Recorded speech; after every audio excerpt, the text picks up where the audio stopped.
I didn't know I was hurting her. Not on purpose, not with anger, not with violence, but with words, with little phrases that slipped out without thought. Phrases I had heard growing up. Phrases that seemed harmless, even loving. Phrases that were normal. But over time, I saw it. In the way her eyes dropped when I said them. In the way she paused before speaking. In the way she stopped running to me with her thoughts. I thought I was being helpful. I thought I was protecting her. I thought I was building her up. But I wasn't. And that's the thing about fatherhood. It humbles you. It forces you to look at yourself not through your own eyes, but through hers. And when you do that, really do that, you realize that some of the things we say out of habit are actually little cuts, tiny cracks in her confidence, subtle ways we teach her to doubt herself, to shrink, to be less. So today, I want to share 5 things I stopped saying to my daughters. Not because I'm perfect, far from it, but because I care too much to keep pretending words don't matter. They do, and they leave a mark. 1. You're fine. Don't cry. It sounds helpful, right? It sounds like comfort. But here's what she hears. Your feelings don't matter. Your tears are inconvenient. Hide your emotions to be accepted. And so she does. She wipes them away. She swallows the lump in her throat. She nods, even when she's breaking inside. Because her dad said she's fine. So she must be. But what she needed wasn't a fix. She didn't need logic. She needed permission. Permission to feel, to break, to be held in her sadness, not rushed through it. Now, when she cries, I say, I see you're upset. I'm here. Or simply, I know. That hurts. And that simple shift, it creates safety. It builds trust. It teaches her that emotions aren't enemies. They're signals. And they're allowed. 2. You're so pretty. Wait, what? Isn't that a compliment? Yes. And no. The problem isn't saying she's beautiful. It's making that the main thing she hears. Because when you constantly reinforce her looks, even with love, you slowly teach her that her value is external. That how she looks is who she is. And when the world starts giving her different messages, that she's not thin enough, not tall enough, not clear-skinned enough, she will believe them. Because her identity was built on sand. So I changed the script. Now I say, you are strong. You are kind. You're smart and thoughtful and creative. And yes, sometimes, I love how your eyes light up when you talk about something you care about. Because that's beauty too. But it's beauty with roots. Beauty that isn't tied to mirrors, but to meaning. And that's the kind of beauty I want her to believe in. 3. Let me do it for you. This one, I used to say out of love. She'd struggle with something.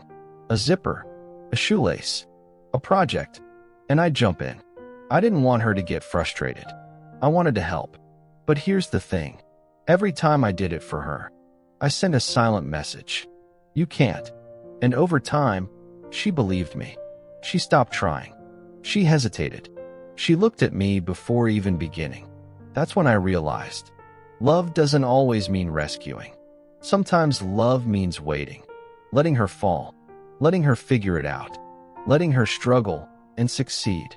Now, instead of let me do it, I say, do you want help? Or do you want to try first? Or, I believe you can. I'll be right here. Because that builds her. That tells her she's capable. That shows her she can rely on herself, not just me. And that confidence?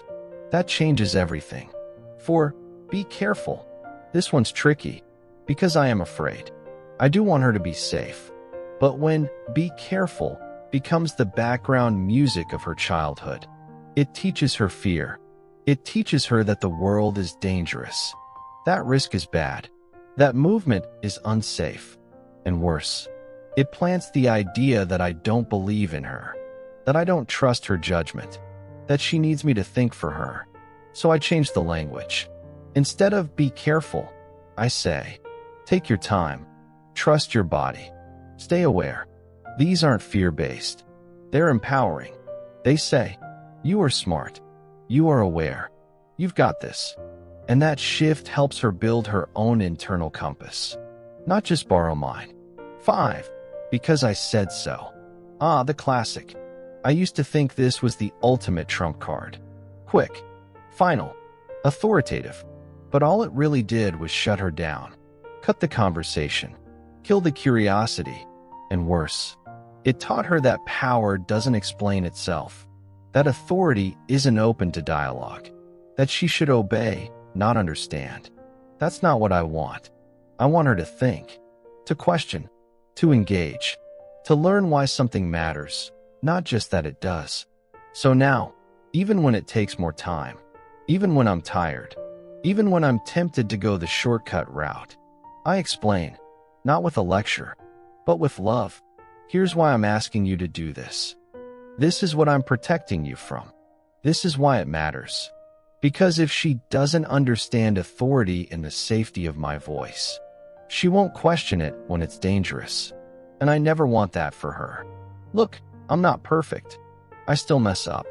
I still say the wrong things. I still catch myself slipping into old habits. But I keep learning. I keep adjusting. I keep trying. Because that's what love does. Love evolves. Love listens. Love lets go of pride to hold on to what really matters. And what matters most to me is raising daughters who feel safe in my words, who feel stronger because of them, not smaller. So if you've said these things too, don't beat yourself up. Just notice, shift, grow, and most of all, keep speaking life, because words build worlds. And the world you're building for your daughter starts in your voice. Let it be gentle. Let it be clear. Let it be full of truth and love. Because long after she forgets your advice, she'll remember how your words made her feel. Let that feeling be freedom. If this made you reflect, leave a comment with the word grow. Because becoming a better father is a journey, not a destination. Subscribe to Father of Girls for more real, emotional, and honest reflections on parenting daughters with love, presence, and power.